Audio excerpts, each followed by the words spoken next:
Hey everybody, we have breaking news. A tsunami advisory is now in place for the entire west coast of the United States. This is a developing story. I want to show you on a map. You can see everybody here. This is Washington State, but this goes all the way from British Columbia down to Southern California. These are the areas in Washington that could potentially see tsunami impacts and the times as well. So what we're seeing in Washington is that it's between the 11 p.m. hour and about 2 a.m. Now I want to clarify, I did just talk to Washington State seismologist Harold Tobin, and he gave me a lot of really good information. He confirmed that there is an active tsunami moving through the Pacific right now, but our buoys are gathering data, so we don't quite know the extent of how strong this could be and where it will hit. So we have the timing of potentially when. It's the strength and the potential impacts that we're keeping an eye on. One thing Harold told me is that we're keeping an eye on Hawaii. Hawaii has a much higher risk of tsunami. We know that tsunami sirens are blaring on that state right now, and if a tsunami were to hit Hawaii,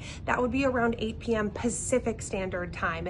Now, Harold told me that that will be a really good indicator for the impacts on the West Coast. We'll keep an eye on what happens in Hawaii, and that will let us know the severity that potentially could impact the West Coast. So this is a developing story. This is news that we just broke live on air on King 5. We're going to keep checking that information. We're staying up to date with all of our state leaders, and we'll bring you the latest. But at this point, what you need to know is that this is something we are keeping an eye on. The potential is there, and we're just waiting for that